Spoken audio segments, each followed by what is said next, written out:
Like any passionate fan in this country, I don't just watch this sport for entertainment. I love the game, and I love seeing our nation dominate at the highest level. By now, you all know the news. The mighty Indian cricket team just lost against Ireland. Not just a random game, but a historic 2-0 series defeat. When a result like that drops, the easy thing to do is dismiss it. We can say it's just a bad day at the office, or that Ireland played exceptionally well, and credit to them, they did. Honestly, when this new generation started taking over, I was absolutely hyped. Think about it. When Tilak Varma played that brilliant clinical clutch knock against Pakistan in the Asia Cup, didn't we all feel like the future was in perfectly safe hands? When Sanju Samson stepped up on the grandest stage in the T20 World Cup and delivered for India, we all felt that collective rush, that the next era of greatness had officially arrived. We love these players, and we desperately want them to be icons. But that's exactly why this 2-0 series disaster against Ireland hurts so much. And before we could even digest that Irish loss, we went out and lost the series against England too. That third T20 was the absolute worst, a historic nightmare at Trent Bridge where we registered our worst ever collapse in T20 international history, getting completely bundled out for just 76 runs. It was embarrassing. Slowly, that initial magic and security we felt is starting to fade. If we are being completely honest with ourselves, our players have completely forgotten how to play traditional situational cricket on proper neutral tracks. They can't even handle the simplest formats the moment the ball starts to grip, move, or bounce. This isn't just an isolated slip-up. This is a symptom of a much larger disease. The obsession with flat pitches and blind slogging is systematically ruining Indian cricket, and if it's not checked right now, it will permanently change the future of the entire global game. If you're a neutral, open-minded fan who remembers what real cricket used to be, welcome. If you are a blind fan who can't handle a hard truth, this video isn't for you. Let's look at the facts. Historically, India treated the Irish series as a crucial warm-up for demanding assignments like the England tour. Generations of legends built a giant out of this team, winning those series cleanly while a spirited Irish side was content just testing their skills against world-class quality. But over the last 3 to 4 years, the entire domestic ecosystem has changed, and it all traces back to the IPL. Let's take Sunrisers Hyderabad as an example. When they released their star players over the years, David Warner, Kane Williamson, Shikhar Dhawan, and Rashid Khan, they tried to build a completely new team. Resetting a squad is normal, but building a good team in an auction is an art form. SRH ended up with a decent squad, but they completely abandoned their identity. Hyderabad used to be the famous Devil's Den for bowlers, where unknown names defended low totals like 120 or 130 with pure tactical genius, adding an incredible unique flavor to the IPL. But to compensate for a lack of experienced technical batsmen, they chose a shortcut. They flattened out the pitches. High scores became the only metric of entertainment. You guys really have made us so proud. I had to come here and tell you that really, I mean, you've redefined the way we play T20 cricket and everyone's talking about us. And the off day had to happen today, but really, great job, all of you, with the bat, the ball. Thank you so much, and I think even though we finished last place last year, I think all the fans came out in huge numbers because of the potential you guys had. Instead of fixing technical weaknesses, they changed the environment. Slowly, that flat pitch trend spread across the entire IPL, and inevitably it crept into international cricket. Now we are in a massive transition stage with a legendary generation stepping away and exciting youngsters taking the reins. The raw talent is undeniable, and on paper, names like Abhishek Sharma and Vaibhav Suryavanshi look like absolute prodigies. You look at the explosive power, the boundary numbers, and you want to praise their aggression. But let's tear away the hype and look at the actual technique. These players will smash a lightning-fast 10 or 15 runs with a 300 strike rate, but they can barely ever cross 20 runs on a good disciplined pitch. They stand out there knowing absolutely nothing but how to swing blindly at every single delivery from ball one. On a proper, neutral surface that offers any real movement, they cannot stand their ground. And this forces us to ask a very serious question. What is the actual difference between an international cricketer and a street player? Let's be completely honest. Even a street player can stand on a concrete pitch and blindly swing his bat at every single ball. Anyone can do that. If international players are taking crores of revenue, they are getting paid for their elite skill, not for blind slogging. They are paid to show maturity, situational awareness, patience, and the ability to build an innings under pressure. When you strip that away, you destroy the gap between local street cricket and international standards, and this is exactly what is destroying the profound beauty of cricket. Cricket is not just about brainless hitting or flexing, who can score 250 or 280 runs every single night. The absolute heart, soul, and true beauty of cricket lies in the structured flow of a match. It's about building and handling intense pressure, ball by ball, over by over. Real cricket is a masterpiece of small battles, the calculated art of strike rotation, squeezing singles out of nowhere, constructing partnerships through grit and communication, and a bowling unit setting a trap over 3 overs just to take a single hard-earned wicket.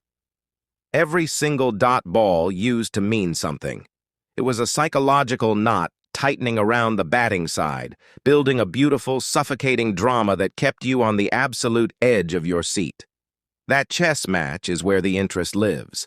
More than anything, cricket is a supreme team sport, not a collection of individuals trying to boost their personal strike rates.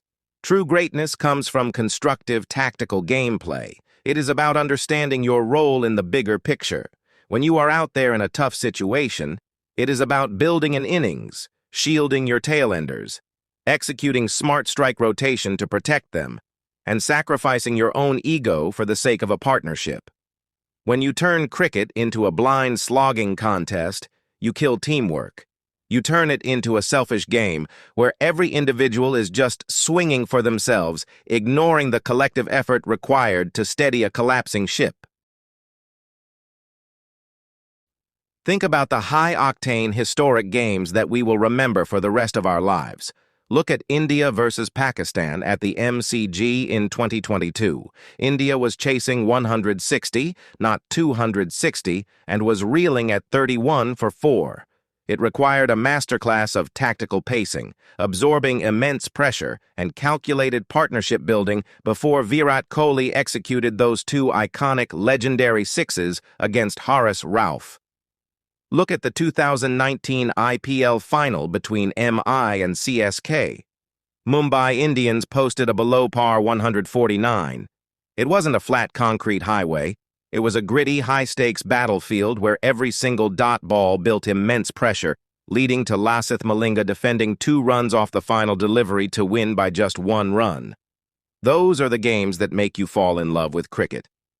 It used to feel absolutely amazing when a batsman smashed a 6, because it was incredibly difficult to do. It required patience, setup, and precise execution against a threatening ball. But now, when there is no tactical build-up, no story, no teamwork, and no respect for the ball, hitting has become absolutely senseless, empty, and boring. When sixes become easy, regular, and manufactured by dead highway tracks, all the flavor is lost, the excitement completely vanishes, and watching the game transforms from a thrilling sport into a boring, monotonous headache. The most terrifying consequence of this flat-pitch epidemic is what it's doing to our bowlers.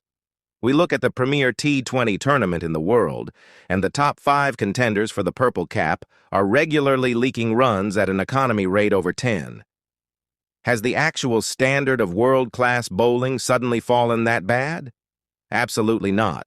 The talent is immense. The reality is that the pitches have been entirely stripped of life, turning the art of bowling into a game of pure luck. It no longer matters if you have 10 years of international experience, elite talent, roaring pace, lethal swing, or pinpoint line and length. On these highways, a world-class bowler gets effortlessly hit over the boundary based purely on the batter's mood and physical strength. Skill has been completely erased from the equation. If this continues, we are witnessing the systematic disappearance of the specialist bowler. Why would any young kid break their back trying to bowl fast or spend years mastering spin when the environment guarantees they will fail? Specialist bowlers will completely disappear, and teams will just select 11 batsmen, letting a few of them roll their arms over simply to finish the mandatory overs. Cricket will stop being a contest between bat and ball. It will just become a mindless show of who can swing a piece of wood harder. Because India selects international squads primarily based on IPL performance, our players have forgotten how to play traditional situational cricket on proper neutral tracks. They can't even handle the simplest formats the moment the ball starts to grip or move. And a massive part of this problem is the boundary size. If you look at the domestic circuit today, the boundaries have been pulled in so much that they look like a joke. We are seeing 55 and 60-meter boundaries in the IPL, where even a mistimed edge or a simple mishit easily clears the rope for a six. It is completely artificial. But when these same players step into the international arena, they suddenly have to face proper, fair standards. 75 to 80-meter boundaries where you actually need timing, power, and placement to clear the field. On a real international ground, those lazy IPL mishits end up straight in the fielder's hands. The absolute mismatch between small domestic boundaries and real international sizes is giving our players a false sense of security, and it is taking Indian cricket further away from reality. Take the T20 World Cup. When the ICC announced the expansion to 20 teams back in 2024, I was genuinely thrilled. We saw the incredible passion and absolute grit of emerging teams like Nepal, Italy, Zimbabwe, and the rising giant of Afghanistan. These guys worked their hearts out with limited funding and zero exposure just for a shot at the global stage.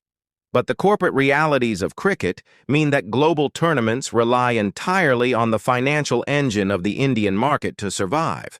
To safeguard those broadcasting billions, the ICC heavily manages the structure.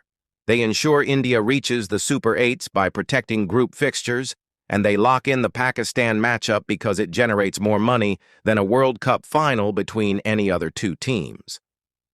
But then came the real turning point. In the Super 8s, India suffered a massive, heavy loss against a disciplined South African side. That defeat completely sent panic waves through the system.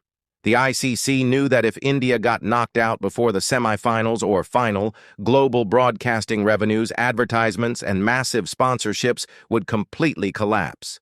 They couldn't take any risks with the financial machine. So what did they do? To protect an Indian batting lineup that completely panics when the ball moves, they manufactured flat, high-scoring highways for the semifinal and final. They completely stripped the tracks of any balance, custom-making them for the exact style of blind slogging our players are conditioned to do in domestic cricket.